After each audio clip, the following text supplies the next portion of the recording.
Hello, नमस्कार, आदाब, सत श्री अकाल और सलाम अलैकुम। मैं हूं मोहम्मद अहमद काज़मी, लेकर आया हूं ख़ास प्रेस कॉन्फ्रेंस प्रोग्राम। ये प्रोग्राम हम कभी कभी आप तक पहुंचाते हैं, लेकिन काफ़ी अहम होता है। फरवरी 2020 में नॉर्थ ईस्ट दिल्ली में हुए दंगों को 2 साल पूरे होने पर कल नई दिल्ली में कुछ संगठनों ने मिलकर एक प्रेस कॉन्फ्रेंस करके इस सिलसिले में सरकार और पुलिस के रवैये पर ऐतराज़ जताया है। पार्लियामेंट के नज़दीक प्रेस क्लब ऑफ इंडिया में हुई इस प्रेस कॉन्फ्रेंस में पीपल्स ट्रिब्यूनल के नतीजों की बुनियाद पर तैयार की गई रिपोर्ट मीडिया के सामने पेश की गई। इस सिलसिले में all India democratic women's association, constitutional conduct group, people's union of civil liberties, united against hate और कारवान मोहब्बत के नुमाइंदों ने मीडिया के सामने इस पर चर्चा की। उन्होंने बताया कि किस तरह से दंगों के दौरान मुसलमानों पर जुल्म किया गया और सरकार और पुलिस का रवैया किस हद तक संविधान यानी कॉन्स्टिट्यूशन की धर्मनिरपेक्ष यानी सेक्युलर आत्मा के खिलाफ रहा है। इस पीपल्स ट्रिब्यूनल ने न सिर्फ दंगों के पीड़ित परिवारों और लोगों से बात की है, बल्कि फील्ड एक्सपर्ट्स और वकीलों से भी बात की है। इस मौके पर दी गई प्रेस रिलीज के मुताबिक दिन भर बंद कमरे में होने वाली ट्रिब्यूनल की सुनवाई के दौरान जिन बिंदुओं पर चर्चा हुई है वो काफी अहम है। उनमें सरकार के दुश्मनी भरे रवैये के दंगों के मुतासरीन पर असरात के बारे में दंगा पीड़ित खानदानों से सीधे बात की गई है। इसके अलावा ट्रिब्यूनल ने मेडिकल मामलात में सरकार का रवैया और पुलिस जांच और दंगों के पीड़ित खानदानों को मुआवजे के सिलसिले में मालूमात हासिल की गई। इस पीपल्स जूरी के पैनल में साबिक एम्बेसडर देव मुखर्जी, साबिक होम सेक्रेटरी गोपाल पिल्लई, इतिहासकार मृदुला मुखर्जी, सीनियर जर्नलिस्ट और रिसर्चर पामेला फिलिपोस और भारत सरकार में प्लानिंग कमीशन की साबिक मेंबर सईदा हमीद शामिल थीं। ये सभी इस प्रेस कॉन्फ्रेंस में मौजूद थे। प्रेस कॉन्फ्रेंस के शुरू में साबिक एम्बेसडर देव मुखर्जी ने पीपल्स ट्रिब्यूनल की रिपोर्ट और उसके जरिए सरकार को दिए गए मशवरे भी पढ़कर सुनाए हैं। पीपल्स ट्रिब्यूनल की रिपोर्ट के मुताबिक सरकार के पास खुफिया इत्तलात होने के बावजूद दिल्ली पुलिस दंगों को टालने में नाकाम रही। जब दंगे शुरू हो गए तो पुलिस ने अपने तरीके से दंगों को जारी रखने की इजाज़त दी। पुलिस की लापरवाही की वजह से ज़्यादा लोग मारे गए और प्रॉपर्टीज़ को नुकसान हुआ। पुलिस ने न सिर्फ पीड़ितों की मदद नहीं की, बल्कि उन्हीं के खिलाफ कानूनी कार्रवाइयाँ और उनकी गिरफ्तारियाँ भी की। पुलिस ने इन दंगों में हमलावरों का साथ दिया और मीडिया ने ऐसे वाकयात की रिपोर्टिंग भी नहीं की। रिपोर्ट में कहा गया है कि पुलिस ने न सिर्फ जांच सही से नहीं की, बल्कि पीड़ितों के खिलाफ इल्ज़ाम लगाए और उन्हीं को जेल में डाल दिया गया और झूठी चार्जशीट अदालतों में दाखिल की गई। पीपल्स ट्रिब्यूनल ने न सिर्फ भाजपा की सेंट्रल गवर्नमेंट बल्कि दिल्ली की आम आदमी पार्टी सरकार पर भी पीड़ितों को मदद और मुआवजा नहीं देने का इल्ज़ाम लगाया है। रिपोर्ट में कहा गया है कि दिल्ली सरकार ने पीड़ितों को न सिर्फ राहत नहीं दी, बल्कि दंगों की सही से जांच कराने में भी कोई मदद नहीं की। सांप्रदायिक नफरतों को कम करने के लिए भी दिल्ली सरकार ने कुछ नहीं किया, जिससे मुसलमानों में खुद के गैर महफूज होने का एहसास बढ़ा और वे अपने मोहल्लों में सिमट कर रह गए। दिल्ली सरकार ने पुलिसकर्मी के मरने पर 1 करोड़ रुपए मुआवजा दिया, जबकि दंगों में मारे जाने वाले आम शख्स के परिवार को सिर्फ 10 लाख रुपए दिए हैं। बच्चे के मारे जाने पर महज 5 लाख रुपए मुआवजा दिया गया। दंगा पीड़ितों को कानूनी मदद देने के लिए कम्युनिटी के जवान वकील ही सामने आए, जबकि सरकार ने पीड़ितों को कोई कानूनी मदद फराहम नहीं की। पीपल्स जूरी की तरफ से जो सिफारिशें दी गई हैं उनके बारे में साबिक एम्बेसडर देव मुखर्जी ने कहा कि दिल्ली दंगों की जांच के लिए सुप्रीम कोर्ट के मौजूदा जज की लीडरशिप में इंक्वायरी कमीशन बनना चाहिए, ताकि सरकारी और गैर सरकारी एलिमेंट्स को कटघरे में लाया जा सके। जूरी के मुताबिक इस कमीशन में ऐसे मेंबर्स हों जो पीड़ित कम्युनिटी यानी मुसलमानों में इज्जत की नज़र से देखे जाते हों। दिल्ली सरकार को फौरन दंगा पीड़ितों को मुआवजा देने के लिए एम्पावर्ड ग्रुप बनाना चाहिए, ताकि मुआवजे के मुतालबात को 3 महीने में हल किया जा सके। सेंट्रल और दिल्ली सरकारों से रिपोर्ट में कहा गया है कि उन्हें दंगा पीड़ितों को रोजगार, अपाहिज या जख्मी हुए लोगों का इलाज, मुआवजे का इंतजाम और बच्चों की एजुकेशन का इंतजाम करना चाहिए। इस प्रेस कॉन्फ्रेंस के मौके पर दिल्ली यूनिवर्सिटी के प्रोफेसर अपूर्वानंद ने जो बातें कहीं वो दिल को छू लेने वाली और बहुत ही अहम थीं। उन्होंने कहा कि 2002 में गुजरात में हुए दंगों को 20 साल और दिल्ली दंगों को हुए 2 साल पूरे हो गए हैं। देश में इस दौरान जो तब्दीलियां आई हैं उन्हें समझने की ज़रूरत है। आइए सुनिए प्रोफेसर अपूर्वानंद ने इस मौके पर क्या कहा। देव मुखर्जी साहब ने आपके सामने जो सुनवाई में मालूम हुआ उसके बारे में बताया और फिर जो सुझाव हैं वे दिए। 2 वर्ष के बाद परसों जब हम उन लोगों के साथ बैठे थे और उनकी बात सुन रहे थे जो फरवरी 2020 की हिंसा का निशाना बनाए गए, तब हमें ये पता चला कि और जो बात पहले से इस प्रकार की हिंसा का अध्ययन करने वालों ने कई बार बतलाई है, वह यह कि हिंसा कोई सिर्फ एक वक्त में घटने वाली घटना नहीं होती है जो उसी वक्त समाप्त हो जाए। हिंसा पहले से चली आ रही प्रक्रिया का नतीजा होती है और उसके बाद वो अनेक दूसरी प्रक्रियाओं को जन्म देती है जिन पर फिर हमारा बस नहीं रह जाता। यह बात हमें परसों एक बार और शिद्दत के साथ पता चली कि हम खुद को जिस भ्रम में रखना चाहते हैं उससे बेहतर हम मुक्त कर लें। वह यह कि हमेशा हर बार इस तरह की हिंसा में कहा जाता है कि हिंसा करने वाले बाहर से आए। हम भी जब फरवरी 2020 को पामेला, हम और बाकी सारे लोग यहाँ बैठे हुए कई लोग जब उन इलाकों में गए तो हमें उन इलाकों के रहने वाले गैर मुसलमान लोगों ने कहा कि हमलावर बाहर से आए। लेकिन परसों की हियरिंग में यह बात बहुत साफ थी कि हमलावर मोहल्ले के लोग थे, हमलावर पड़ोसी थे जिन्होंने पहचान करवाई, लूट में मदद की, लूट में शायद हिस्सा भी लिया और हिंसा में भी भाग लिया। हिंसा के बाद खाई और चौड़ी होती है और हिंसा का एक मकसद यह भी होता है कि जो हिंसा का शिकार हुआ है उसके विरुद्ध घृणा और बढ़ जाती है। और ये एक बहुत विडंबना की बात है कि हिंसा के शिकार मुसलमानों के खिलाफ उनके पड़ोसियों की घृणा और बढ़ जाती है और उसमें जो दूसरी जटिलताएं आती हैं जो मुआवजे को लेकर है और बाकी चीजों को लेकर है और उसके सहारे फिर उनके पड़ोसियों में एक जलन पैदा करने की कोशिश की जाती है कि यह दरअसल एक तरह का बेनिफिट है, एक तरह का फायदा है जो लेने की कोशिश ये लोग कर रहे हैं और ये खुद को बेचारा दिखलाने की कोशिश कर रहे हैं। यह बात भी बहुत साफ जाहिर थी कि हम ये नहीं कह सकते कि उसके बाद सामाजिक सौहार्द को वापस लाना उतना आसान होगा जितना हम बार बार कहते हैं। वैसे भी भारतवर्ष में हम लोग एक दूसरे के अगल बगल रहते हैं, लेकिन एक दूसरे के प्रति सौहार्द हो या आवश्यक नहीं है। लेकिन जब भी हिंसा की कोई एक ऐसी घटना होती है वह उसको और भी तोड़ देती है उस ताने में और वापस उसकी सिलाई करना बहुत मुश्किल हो जाता है। यह बात परसों वहां बैठकर और यह सोचते हुए यह एक दिन पहले हो रहा है जब 20 साल हो जाएंगे गुजरात की हिंसा के, और हमने गुजरात की हिंसा के इन 20 वर्षों में 20 साल गुजर जाने के बाद भी, और उसका इससे बेहतर प्रतीक कोई नहीं हो सकता कि आप गुलबर्ग सोसाइटी की तस्वीर आप देखना। गुलबर्ग सोसाइटी पर जो घास पतवार उगाया है उसको आप देखना।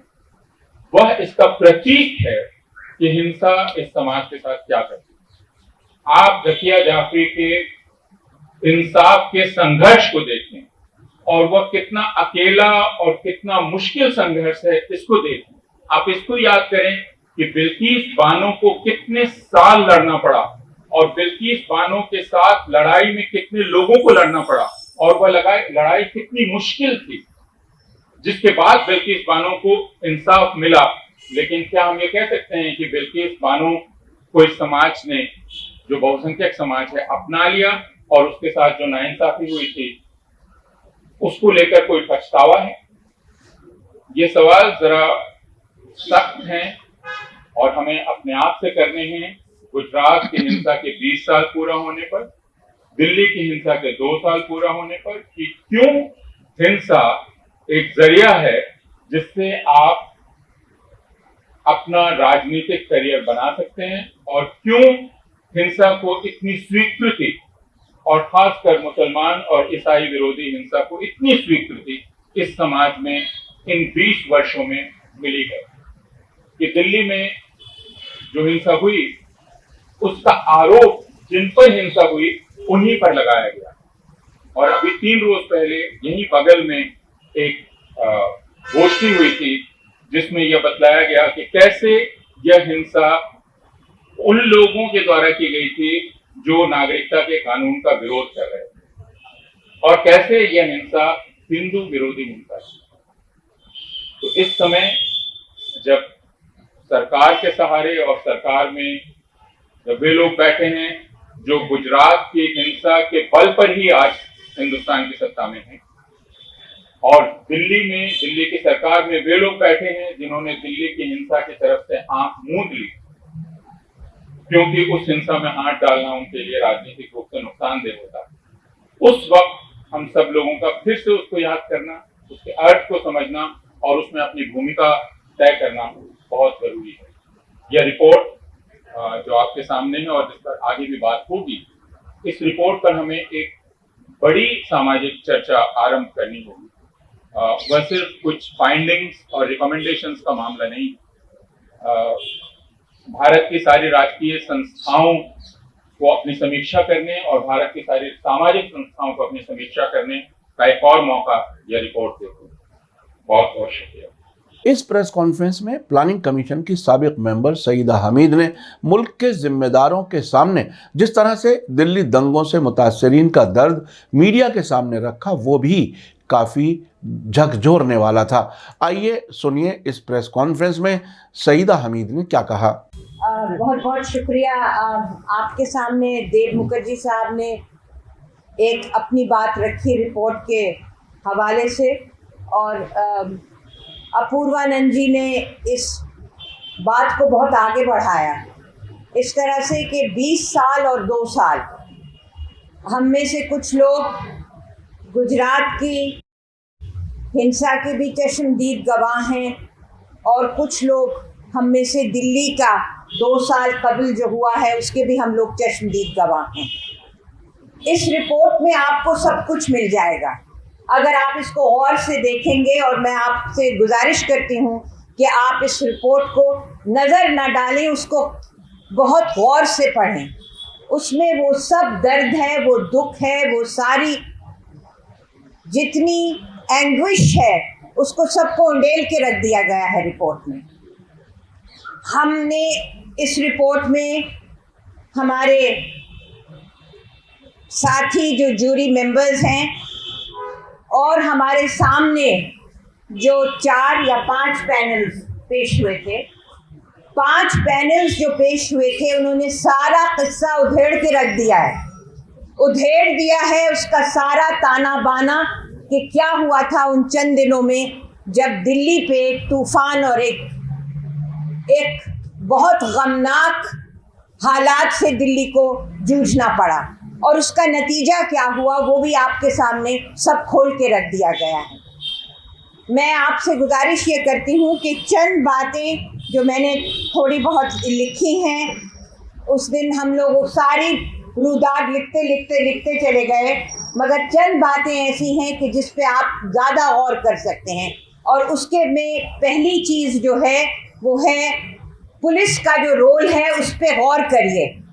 हर तरफ से पुलिस ने इतनी कॉम्प्लिसिटी दिखाई है, इस तरह से तोड़ मरोड़ के हिंसा करके लोगों के अंदर गोलियां उतार के उन्होंने लोगों को एक तरह से बेबस बना दिया है। ये है हमारी भारत सरकार का रोल, और उस पे आप गौर करिए। दूसरा, आप गौर करिए दिल्ली सरकार के रोल पे।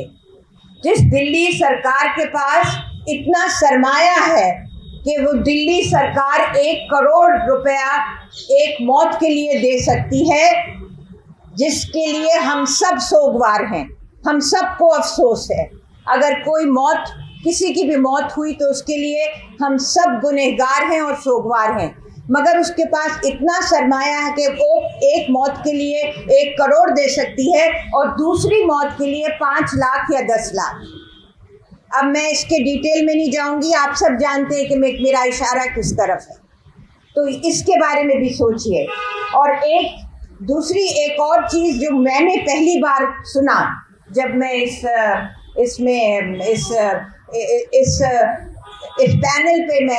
पैनल के जब पैनल ने जूरी के सामने डिपोज किया, तो मैंने एक एक्सप्रेशन सुना, प्रिडिक्टिव पुलिसिंग। मैंने नहीं सुना था कि इस तरह से एल्गोरिदम को इस्तेमाल करके और डेटा को इस्तेमाल करके इस तरह से बायसेस बिल्डअप हो जाते हैं। यानी आप कहने को तो आप साइंटिफिक डेटा इस्तेमाल कर रहे हैं, मगर उसमें क्या हो रहा है कि उसके इतना बायस है कि उसका जो नतीजा है वो प्रिडिक्टेबल है। यानी नतीजा ये है कि एक कौम जो है वही गुनहगार के कटहरे में खड़ी है। अगर एक कौम जो है वो डेटा ही प्रूफ करता है, बहुत साइंटिफिक डेटा है, मगर वो डेटा ही प्रूफ करता है कि वो कौम जो है वही गुनहगार है। जब अपूर्वानंद ने ये बात कही कि हम ये देख रहे हैं 20 साल गुजरे हैं बिल्किस बानो को, कौसर बानो को, 20 साल गुजरे हैं ज़किया जाफरी को, उन औरतों को जिन्होंने कुछ ख़त्म हो गई, कुछ तकरीबन लबे मर्ग हैं, और उन लोगों ने उनके ऊपर ये तजुर्बात उन्होंने किए हैं, और 20 साल बाद हम उन्हीं हालात से हम दो चार हैं। तो मैं आपके सामने ये बात रखना चाहती हूँ कि अपूर्वानंद ने इसकी तरफ इशारा किया और देव साहब ने भी इशारा किया, और यकीनन सब मेरे कॉलीग्स भी करेंगे कि इसकी जो बुनियादी सबसे तकलीफ दे बात यह है कि जो हिंदू और मुसलमानों के बीच में जो खलीज है, जो कैज़म है, उसको गहरा ही होना चाहिए, उसको गहराते चले जा रहे हैं, बजाय इसके कि हम दाएं बाएं आपस में मिलें, आपस में रहें। हमारे एक लफ्ज़ था हमारे वोकैबुलरी में, गंगा जमनी तहजीब, वो लफ्ज़ ही अब बुरा हो गया है। उसके बाद ही करें तो लोग समझते हैं कि पता नहीं क्या कोई गाली दे रहा है। वही हमारी तहजीब थी, उसको ख़त्म कर दिया जाए, यही एक एजेंडा है, और इसी एजेंडे पे हम उसी खाई में गिरते चले जा रहे हैं। तो ये रिपोर्ट जो है, इसकी फाइंडिंग्स जो हैं, मैं बस और ज़्यादा कहना नहीं चाहती, मगर इसकी फाइंडिंग्स जो हैं वो एक चेतावनी है, एक ख़तरे की घंटी है कि हम उस खाई में क्यों गिरते चले जा रहे हैं, जब हमारा मुल्क जो है उसकी खूबसूरती, उसका जो उसमें जो एक हुस्न है, उससे दुनिया गवाह है, मगर हम उसमें गिरते चले जा रहे हैं। अपने आप को रोकें और सोचें कि ये जो इस वक्त जो जहर है, वो जहर कहाँ, बुनियादी तौर से वो जहर दिमागों में भरा जा रहा है। और जब तक हम तालीम, और जब हम तालीम की बात करते हैं तो वो पुलिस की भी तालीम है, वो मेडिकल लोगों की भी तालीम है, वो तालीम जो सेंसिटाइजेशन सिखाए, जो मजहबी हम-आहंगी सिखाए, जो कम्युनिटी, जो भाईचारा भाईचारा सिखाए, वो तालीम, उस तालीम वो बहुत मुश्किल काम है, वो कोई आसान काम नहीं है, मगर उसकी तरफ किसी की भी तवज्जो नहीं है। तो अगर ये रिपोर्ट इस बात को हाईलाइट कर रही है, तो मेरी अब जितने हमारे मीडिया के लोग हैं और बाकी इतने सारे लोग हैं जिनकी बहुत दूर दूर तक पहुँच है, तो मेरी गुजारिश उन सब से है जिनकी दूर दूर पहुँच है, इस बात को आप ले जाएं, क्योंकि आपके अगले जेनरेशन्स की ज़िंदगी का दारो मदार इसी पे है। इस बात को आप अच्छी तरह से अपने जहन में बिठा लें, और अगर यहाँ से उठें तो कोई डिटर्मिनेशन लेके उठें कि इसमें क्या रेमेडीज़, तो कुछ हमने इसमें सुझाव तो कुछ दिए हैं, मगर उन सुझाव को किस तरह से ज़मीन पे लाना है, ये लोगों का काम है। जी बहुत बहुत शुक्रिया। आप अब तक समझ गए होंगे कि फरवरी 2020 में होने वाले नॉर्थ ईस्ट दिल्ली के दंगों में मुसलमानों को किस तरह न सिर्फ दंगाइयों और हमलावरों ने मारा और जख्मी किया और उनकी प्रॉपर्टीज को लूटा और आग लगाई, बल्कि उसके बाद पुलिस ने भी न सिर्फ उनके जख्मों पर मरहम नहीं रखा बल्कि उन्हें आज तक जेलों और अदालतों में फंसाया हुआ है। अब तक अदालतों ने पुलिस पर न सिर्फ दिल्ली पुलिस को फरवरी 2020 के दंगों के लिए फटकारा है बल्कि उन पर जुर्माना भी लगाया है। अब तक कम से कम 3 जजों का तबादला हो चुका है। क्या देश और दुनिया के लोग इस पर गौर करेंगे? किसी भी दंगे में नुकसान एक ही तरफ का नहीं होता, नफरत की तकलीफ से तो सभी को गुजरना पड़ता है।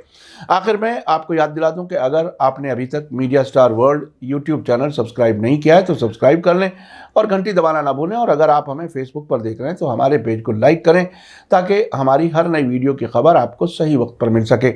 इसी के साथ मुझे दीजिए इजाज़त। प्रेस कॉन्फ्रेंस का ये एपिसोड आपको कैसा लगा कमेंट्स में ज़रूर लिखें। थैंक यू, धन्यवाद, शुक्रिया। जय भारत, जय हिंद। मीडिया स्टार वर्ल्ड के और वीडियो देखने के लिए हमारे चैनल को सब्सक्राइब करें और सीधे नोटिफिकेशन पाने के लिए बेल आइकन दबाएं। और अगर हमारी खबर सच्ची और अच्छी लगे तो अपने व्हाट्सएप, इंस्टाग्राम, फेसबुक और ट्विटर अकाउंट पर जरूर शेयर करें।